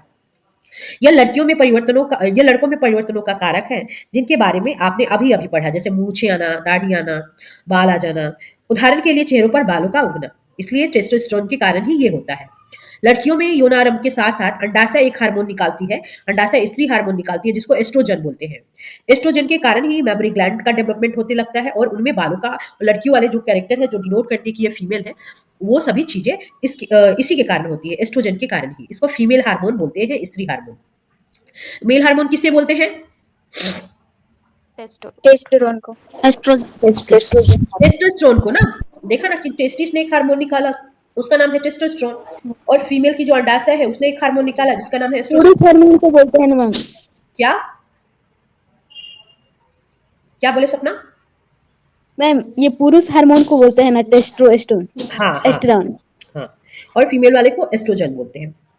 ये आपका यस। ओवरी निकालना शुरू कर देता है। ये सभी चीजें हमने बता दी, जिसकी वजह से मेमोरी ग्लैंड डेवलप हो जाता है। मेमोरी ग्लैंड यानी कि दूध स्रावी ग्रंथियां अथवा दूध ग्रंथियां स्तन के अंदर विकसित होती है। ये जो मेमोरी ग्लैंड है उसके अंदर ही दूध ग्रंथियों का निर्माण शुरू हो जाता है। इन हार्मोनों का उत्पादन का नियंत्रण एक अन्य हार्मोन के द्वारा किया जाता है जो पिट्यूटरी ग्लैंड अथवा पीयूष ग्रंथि के द्वारा स्रावित किया जाता है। आपके दिमाग में एक ग्लैंड होता है आपके मस्तिष्क में जिसका नाम है पिट्यूटरी ग्लैंड। पिट्यूटरी ग्लैंड को हम लोग मास्टर ग्लैंड भी बोलते हैं, बिकॉज ये हमारे बॉडी में जितना भी चेंजेस होता है उसको कराने में सबसे ज्यादा महत्वपूर्ण भूमिका निभाता है। एक तरीके से मास्टर है, सबको ही ये ट्रेनिंग देता है कि अभी क्या करना है। तो जब बच्चा बड़ा होने लगता है तो ये जो पिट्यूटरी ग्लैंड है जिसको मास्टर ग्लैंड बोलते हो, ये बोलता है कि जाओ लड़कों में अब टेस्टिस में तुम वहां पे स्पर्म बनाओ, लड़कियों में जाओ अब तुम क्या करो कि वहां पे एस्ट्रोजन हार्मोन को एक्टिव कर दो। एस्ट्रोजन हार्मोन जैसे एक्टिव हो जाएगा, यानी कि एस्ट्रोजन को निकालने में भी ये हेल्प करता है मास्टर ग्लैंड, और लड़कों में टेस्टोस्टेरोन के उत्पादन को हेल्प करता है कौन? Master gland. मास्टर ग्लैंड ऊपर से ऑर्डर देता है, ऑर्डर देता है किसको? किसको ऑर्डर देगा? ये ऑर्डर देगा टेस्टोस्टेरोन को। टेस्टोस्टेरोन को ऑर्डर देता है। अगर फीमेल है, अगर ये तो है मेल में, फीमेल में एस्ट्रोजन को। एस्ट्रोजन को। ये मास्टर ग्लैंड जो है ये भी हार्मोन निकालता है और टेस्टोस्टेरोन भी हार्मोन निकालता है। ये आपका टेस्टिस से निकलता है, ये जो है टेस्टोस्टेरोन हार्मोन टेस्टिस से निकलता है और ओवरी से एक हार्मोन निकलता है जिसका नाम है एस्ट्रोजन। तो आपका टेस्टोस्टेरोन क्या बनाएगा, इसका ऑर्डर मिलते ही ये स्पर्म बनाएगा। एस्ट्रोजन क्या बनाएगी, ओवा यानी कि एग बनाएगी। तो ये ऑर्डर देने के उपरांत ही होता है कि ऑर्डर देता है जाकर के मास्टर ग्लैंड कि टेस्टोस्टेरोन निकालो। उसके बाद ओवरी को जाके बोलता है कि अब एस्ट्रोजन निकाल दो। एस्ट्रोजन जैसे निकलने लगता है मेल में टेस्टोस्टेरोन निकलने लगता है। तो टेस्टोस्टेरोन के स्राव के साथ साथ टेस्टिस में वहां पे स्पर्म का डेवलपमेंट शुरू हो जाता है और फीमेल में एस्ट्रोजन के ऑर्डर से अंडा से बनने लगते अंडाशय में अंडा बनने लगता है, साथ साथ मेमोरी ग्लैंड ये सब चीजें बनने लगती है।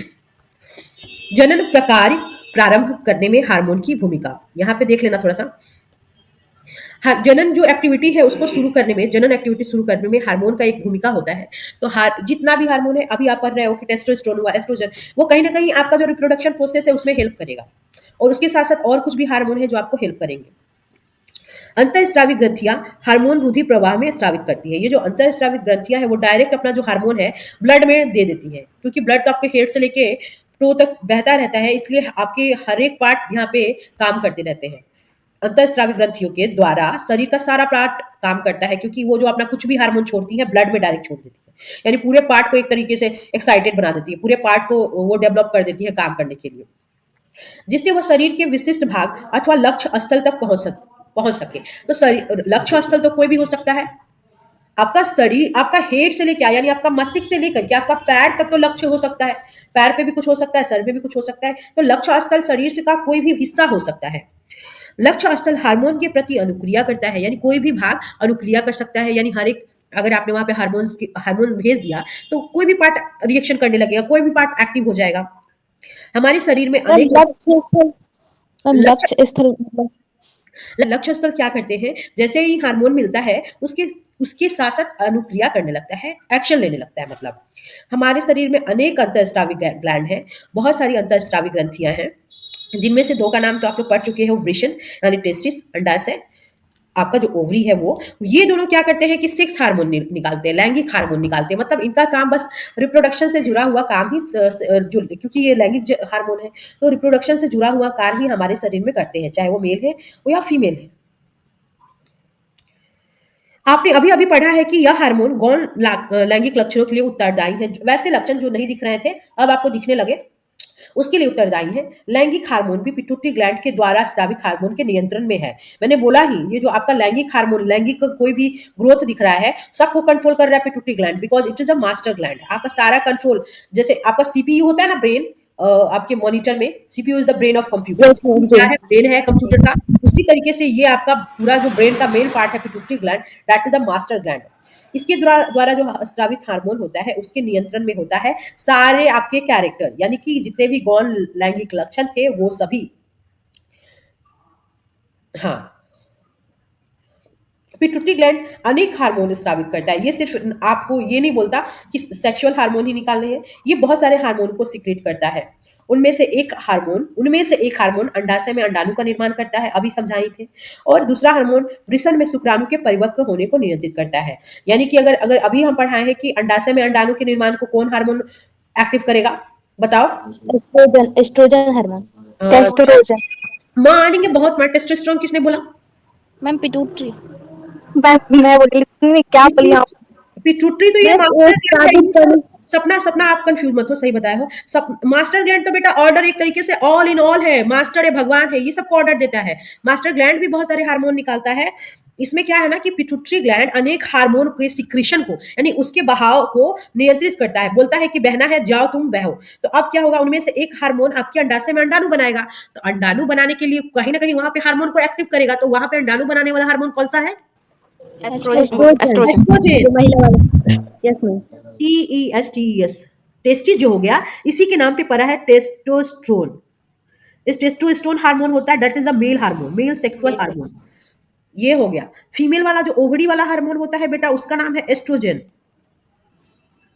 ये आपको अंडा निर्माण करेगी जो फीमेल में होगी। समझ में आया?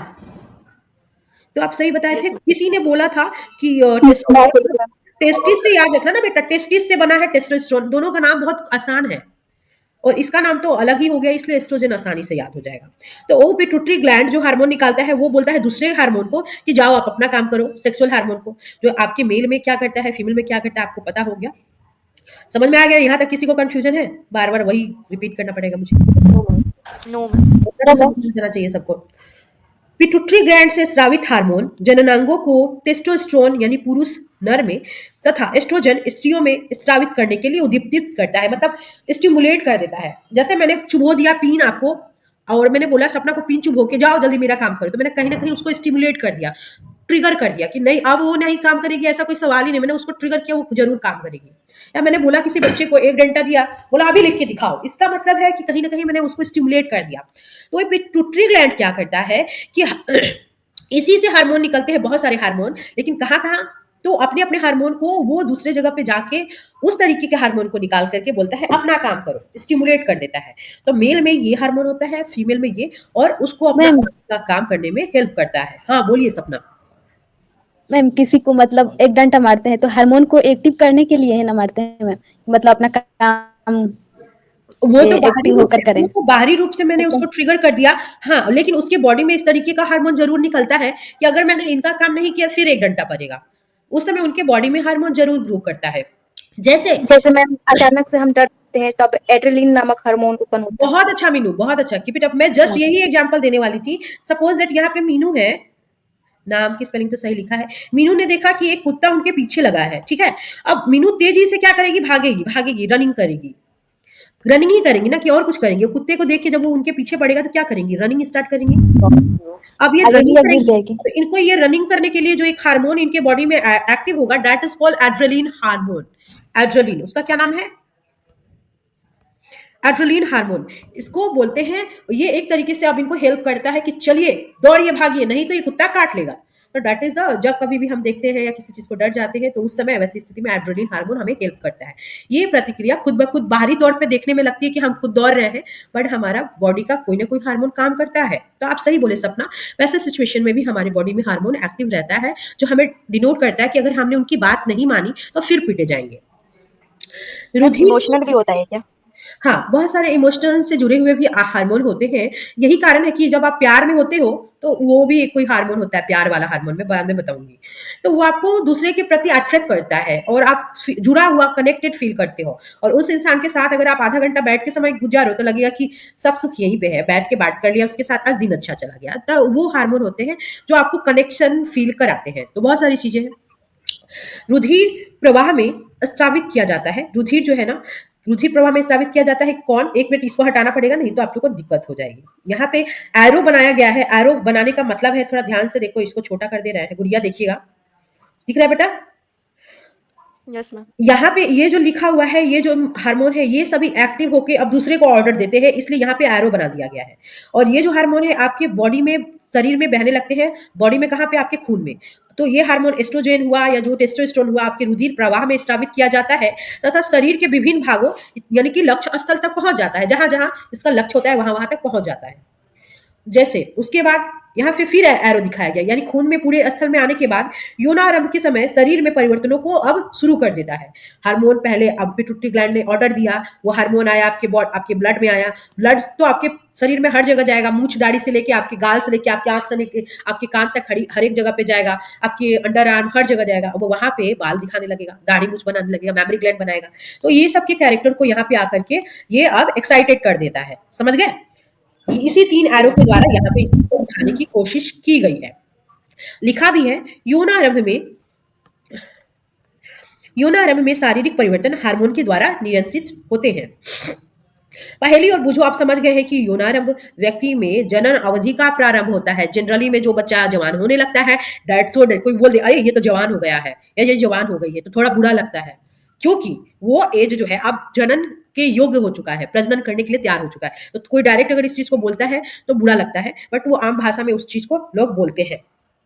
जब व्यक्ति जनन की क्षमता प्राप्त करता है, परंतु वे जानना चाहते हैं कि क्या जनन काल एक बार प्रारंभ होने के बाद जीवन पर्यंत तक चलता रहता है या कभी समाप्त होता है। बट पहेलियों बूझों को ये जानना है, ये लोग को इतना समझ में आ गया कि जब कोई जवान हो रहा है, युवावस्था की ओर आ रहा है, किशोरावस्था की ओर आ रहा है, इसका मतलब उसमें अब जनन की क्षमताएं विकसित होंगी।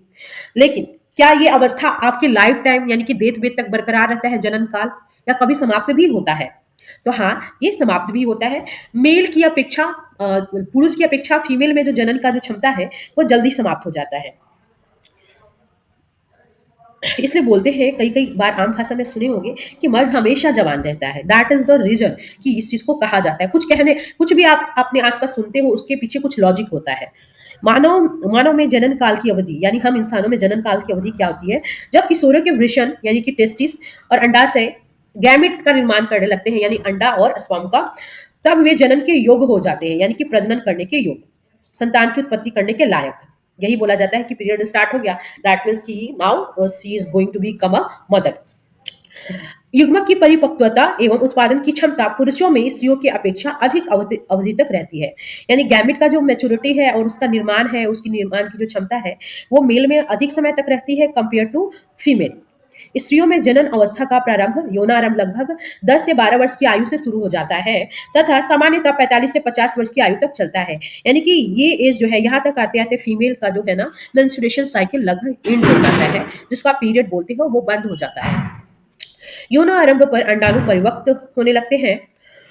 अंडाशयों में एक अंडाणु परिपक्व होता है और लगभग 28 से 30 दिनों के अंतराल पर किसी एक अंडाशय के द्वारा एक अंडा निकाला जाता है। यानी कि हर एक 28 से 30वें दिन आपके बॉडी से एक अंडा निकलेगा। इस अवधि में गर्भाशय की दीवार मोटी हो जाती है, क्योंकि अब आगे का प्रोसेस शुरू करना है, उनको बेबी का निर्माण करना है, जिससे वो जो अंडाशय की दीवार अब बच्चे के लिए तैयार होने लगती है, जिससे वह अंडाणु के निषेचन यानी कि अंडाणु अब किसके साथ मिलेगा? स्पर्म के साथ, और फर्टिलाइज करेगा, उसी को निषेचन बोलते हैं। और निषेचन के पश्चात यानी निषेचन के बाद जो आपका जाइगोट बनेगा दोनों के मिलने से, अब उसको ग्रहण कर सके, इसलिए आपका जो गर्भाशय का दीवार है वो मोटा हो जाता है, जिसके फलस्वरूप गर्भधारण हो जाती है, यानी प्रेगनेंसी आरंभ हो जाता है। यदि अंडाणु का निषेचन नहीं हो पाता, अगर सपोज उसको स्पर्म बाहर से नहीं मिल पाया, उस दौरान जब आपका एक ओवरी जो है एक अंडा बना के बेचारा वेट कर रहा है, कहाँ पे वेट करेगा?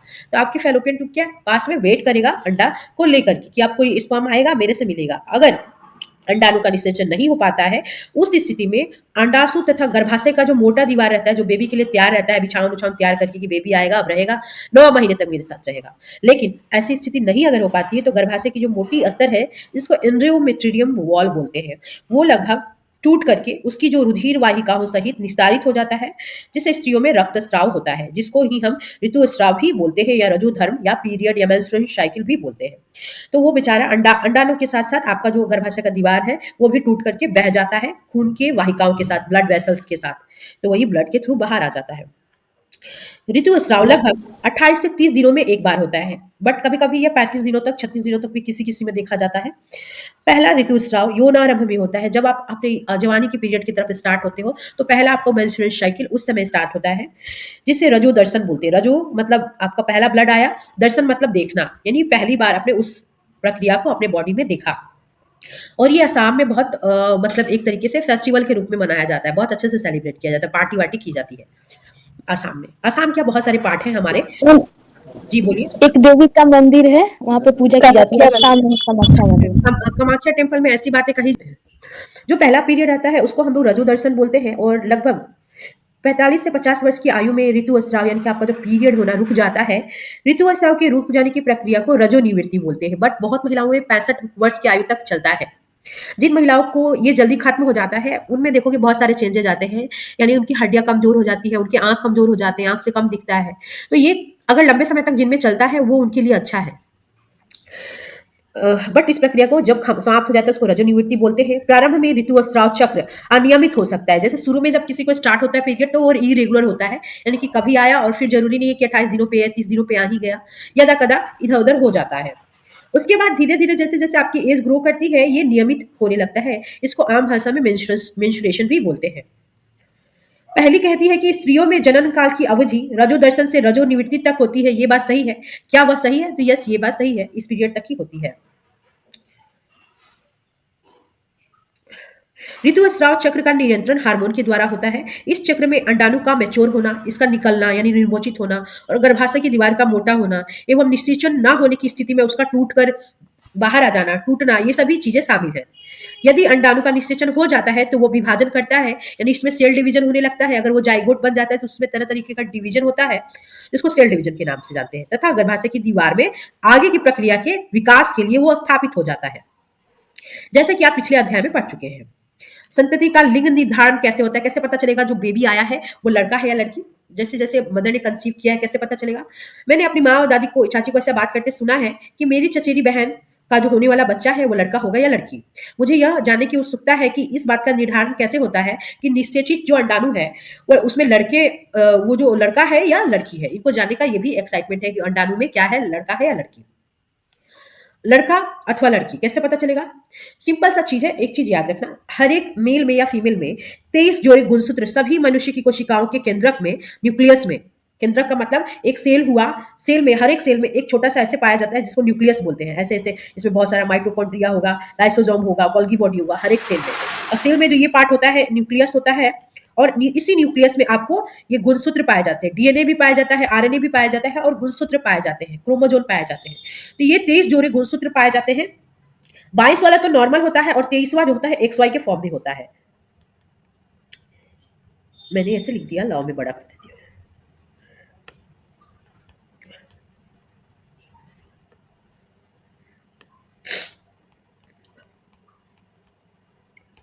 ये है आपका मेल और ये है फीमेल, याद रखिएगा। ये जब जो आपके जो पहले 22वें जोड़े देख रहे हो, 22वां जोड़ा दोनों में सेम होता है, मेल और फीमेल में। 23वां जोड़ा जो होता है लगभग 23 पेयर्स आपके जो बॉडी में क्रोमोजोम पाया जाता है। गुणसूत्र का इंग्लिश नाम हुआ क्रोमोजोम। ये मेल में भी पाया जाता है और फीमेल में भी। तो 22 तो दोनों में सेम होते हैं। 23वां जो होता है वो ये बताने में एक्सपर्ट होता है कि आने वाला बच्चा मेल है या फीमेल है। तो 23वां पेयर कुछ ऐसा होता है कि मेल में XY 2 होते हैं और फीमेल में होती है XX ही मिलते हैं, यानी 23वां जोड़ा कुछ ऐसा होता है। तो ये बताया जा रहा है। ये 23 जोड़ी गुणसूत्र पाए जाते हैं। इनमें से 2 गुणसूत्र यानी एक जोड़ी लिंग गुणसूत्र कहलाते हैं, और यही जो XY पढ़े और XX पढ़े जो एक जोड़ा हुआ उसी को लिंग गुणसूत्र बोलते हैं, क्योंकि यही लिंग बच्चे का निर्धारित करता है, इसलिए इसी को लिंग गुणसूत्र बोलते हैं। जिन्हें XY कहते हैं, स्त्री में X गुणसूत्र होते हैं। 2 X गुणसूत्र आपको मिलेगा स्त्री में, जबकि पुरुष में X तथा Y एक एक दोनों गुणसूत्र आपको मिलेगा। युग्मक अंडाणु तथा शुक्राणु में गुणसूत्रों का एक जोड़ा होता है। अनिषेचित अंडाणु में सदा X गुणसूत्र होता है। जैसे आपकी फीमेल का जो अंडा निकला, हर एक मंथ एक अंडा निकला, तो वो बेचारा क्या ले जाएगा अपने साथ साथ? दोनों X ही ले जाएगा ना, क्योंकि फीमेल के पास तो यही है, तो बेचारा अलग कहां से ले जाएगा? तो फीमेल का जो अंडा निकलता है उसमें X ही गुणसूत्र होता है, उसमें Y गुणसूत्र नहीं होता है। अनिषेचित अंडाणु में, वही कहने का मतलब, अगर कोई भी अनिषेचित अंडा है जो हर एक मंथ पीरियड के समय डेड हो जाता है, तो वो बेचारे में सिर्फ एक ही रहता है, एक ही प्रेजेंट रहता है, जिसके बाद वो डेड हो जाता है, यानी कि मर जाता है। परंतु अगर दोनों मिल जाएंगे तो उसमें एक मेल का मिलेगा तो एक साइड से मिला तो XX मिलेगा, दूसरे साइड से XS मिला तो दोनों मिलेगा तो XX ही मिलेगा। और अगर X और दोनों साइड से इधर से Y आ गया और यहाँ पे मिलके XY बनाया, तो ये बताएगा कि ये डॉटर होगी, लड़की होगी, और ये बताएगा कि अगर XY हुआ तो ये लड़का हो जाएगा। तो परंतु शुक्राणु में 2 प्रकार के होते हैं, जिनमें एक होता है X गुणसूत्र और दूसरा Y गुणसूत्र। ध्यान से देखना है हमें। जब X गुणसूत्र वाला अंडाणु शुक्राणु अंडाणु को निषेचित करता है तो युग्मन में 2 X होते हैं। इस चीज को दिखाया गया है कि जब आपका पहले, क्योंकि मेल में तो ये है X और Y है और फीमेल में बेचारी में सिर्फ X ही है, लेकिन जब इसका 2 फ्यूज करेगा, कौन सा फ्यूज करेगा देख लो। अगर इनमें का XY यहाँ दिखाया गया है, यहाँ X दिखाया गया है, ये दोनों मिला तो यहाँ पे लड़का होगा, ये है दोनों मिल गया तो लड़का होगा। अगर XX मिलता तो ये बताता कि लड़की होगी, सेम होने पे लड़की होती है। और मनुष्य में लिंग निर्धारण इस तरीके से होता है। आप जान गए हैं कि जन्म से पूर्व शिशु के लिंग का निर्धारण उसके पिता के गुणसूत्र से होता है। यह धारणा कि बच्चे के लिंग का निर्धारण उसकी मां के द्वारा होता है पूर्ण निराधार है एवं अन्याय संगत है। अगर कोई भी इंसान बोलता है या पीटा जाता है कहीं पे औरतों को कि ये लड़की पैदा कर दी, ये बेकार है, वो है, तो ये सभी चीजें गलत है, इनका कोई आधार ही नहीं है, क्योंकि लड़का रिस्पॉन्सिबल है कि वो आने वाला बच्चा लड़का है या लड़की है। ठीक है, अब ये चीज कहीं देखना सुनना तो उस चीज को बोलना कि ये गलत है, आपका जो थॉट है वो गलत है कि लड़का है या लड़की है।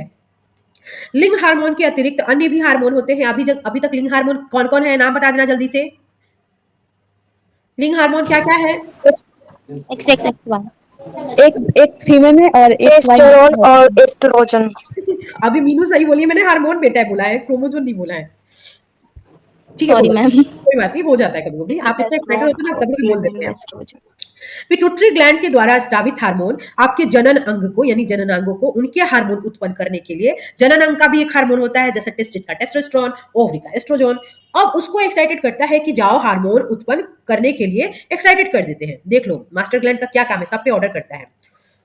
आप पढ़ ही चुके हैं कि पिट्यूटरी ग्लैंड एक इंडोक्राइन ग्लैंड है, यानी कि अंतःस्रावित ग्रंथि है जो आपके मस्तिष्क से जुड़ी होती है। पिट्यूटरी ग्लैंड वृषण एवं अंडाशय के अतिरिक्त हमारे शरीर में थायराइड ग्लैंड कहाँ होता है? गले में होता है थायराइड ग्लैंड। गले में होता है। अग्न्याशय कहाँ पे होता है? फुफ्फा। पेनक्रियाज बोलते हैं, ये जस्ट आपके लीवर के ऊपर अटैच होता है। लीवर सॉरी, के दाहिने साइड में ऊपर, लीवर राइट। के दाहिने साइड में, सॉरी, पेनक्रियाज का एक्चुअली जो कंडीशन है वो देखते हैं हम लोग कहाँ है। यानी कि पेनक्रियाज को भी एक्साइटेड करता है हार्मोन के लिए। एड्रिनल ग्लैंड, ये आपको एक तरीके से किडनी से अटैच होता है, इसलिए अधिवृक्क बोलते हैं। वृक्क का मतलब होता है किडनी और अधि का मतलब होता है उससे जुड़ा हुआ पार्ट होता है। तो ये एक चीज याद रखिएगा, एड्रिनल ग्लैंड जैसे कुछ अंतःस्रावी ग्रंथियां भी हैं। पिट्यूटरी ग्लैंड के अलावा भी बहुत सारी ग्लैंड हैं मस्तिष्क में, देख लो, पिट्यूटरी ग्लैंड, थायराइड ग्लैंड, ये थायरोक्सिन हार्मोन का रिलीज करता है, जिसकी वजह से थायरोक्सिन के बढ़ने या घटने की वजह से भी बहुत सारा चेंजेस होता है बॉडी में। अगर थायराइड ग्लैंड अगर थायरोक्सिन हार्मोन का सिक्रीशन नहीं करेगा तो किसी के गला के पास इस तरीके का सूजन हो जाएगा, बड़ा सा गलसोट टाइप का, देखे होगे ये आपका। झिंगारो। हाँ मैम। हाँ, घेंगारो, बहुत अच्छा। ये एड्रिनल ग्लैंड है, जस्ट ये आपकी किडनी है ना, उसके ऊपर में ये अटैच्ड होता है, इसी को एड्रिनल बोलते हैं। साथ साथ आपका पैनक्रियाज होता है, जो ये अग्न्याशय है इससे जस्ट पास में लगा होता है, यानी पैनक्रियाज और एड्रिनल लगभग आसपास मौजूद होते हैं। देखो यहाँ पे ध्यान से, स्त्रियों में अगर ये है तो अंडाशय है और मेल में टेस्टिस है। ये सभी अंतःस्रावी ग्रंथियों की स्थिति है। बुझी और पहली को याद है कि एक बार जब वो अपनी डॉक्टर बुआ के पास गए थे, तब उन्होंने वहां काका नाम की एक लड़की को देखा था जिसका गला बहुत फूला हुआ था एवं उभरा हुआ था। उनकी बुआ ने उन्हें बताया कि काका गाइटर नामक व्याधि से ग्रसित है। गाइटर भी बोलते हैं इसको, ग्वाइटर भी बोलते हैं, गलसोत भी बोलते हैं, वो फूल जाता है बड़ा सा, जो थायराइड ग्रंथि का रोग है। काका की थायराइड ग्रंथि अच्छे से काम नहीं कर रही थी, जिसकी वजह से थायरोक्सिन हार्मोन का उत्पादन नहीं हो पा रहा था। वो थायराइड ग्रंथि थायरोक्सिन हार्मोन का उत्पादन नहीं कर पा रही थी। उनकी बुआ ने यह भी बताया कि उनके फूफा जी मधुमेह से प्रेरित हैं। आपको जब डायबिटीज हो जाएगा तो डायबिटीज में एक ग्लैंड रिस्पॉन्सिबल होता है आपका पैनक्रियाज, देखोगे यहाँ पे पैनक्रियाज ग्लैंड से एक हार्मोन का सिक्रीशन नहीं हो पाता ढंग से। पैनक्रियाज इंसुलिन का हार्मोन का सिक्रीशन करता है। अगर वो ग्लैंड पैनक्रियाज अगर अच्छे से इंसुलिन का नहीं उत्पादन करता है तो किसी भी इंसान में खाने के बाद कार्बोहाइड्रेट का ढंग से पाचन नहीं होता और वो इंसान धीरे धीरे ज्यादा से ज्यादा ब्लड में शुगर बनने लगता है, स्टार्च बनने लगता है। तो मुझे स्क्रीन नहीं दिख रही है फलक? दिख रही मैम। एक बार हम लोग को तो लीव करके नेटवर्क की बच्चा प्रॉब्लम है। लीव करके ज्वाइन कर लो। तो वो क्यों होता है उनको इंसुलिन, मतलब इंसुलिन का उत्पादन नहीं होता है, इसके वजह से ही बेचारा आदमी जो है बुआ जी डायबिटीज से, उनके फूफा जी डायबिटीज से पीड़ित है, क्योंकि उनका अग्न्याशय, मैंने बोला पैनक्रियाज, इंसुलिन हार्मोन का उत्पादन पर्याप्त मात्रा में अगर कर भी रहा है तो बहुत कम मात्रा में। जितना आप कार्बोहाइड्रेट ले रहे हो, स्टार्च ले रहे हो, उसको नहीं पचा पा रहा है बेचारा। इतनी सी निकाल रहे हो, खा रहे हो इतना, निकाल रहे हो इतना, तो पचेगा कैसे आपका पूरा कार्बोहाइड्रेट, स्टार्च या ग्लूकोज? तो इंसुलिन ग्लूकोज का पाचन करता है, ये ग्लूकोज का पाचन करता है। जिस भी इंसान में अगर ये ढंग से नहीं निकलेगा तो ग्लूकोज का अच्छे से पाचन नहीं हो पाएगा। अब वो इंसान के शरीर में धीरे धीरे शुगर की मात्रा बढ़ेगी और अंत में डायबिटीज हो जाएगा उसे। बूझ हुई में पहेली ने उनके दवाखाना में टंगे चार्ट में दर्शाए गए एड्रिनल ग्लैंड के विषय में पूछा। उनकी बुआ ने उन्हें बताया कि एड्रिनल ग्लैंड ऐसे हार्मोन स्रावित करती है जो ब्लड में नमक की मात्रा को संतुलित करता है।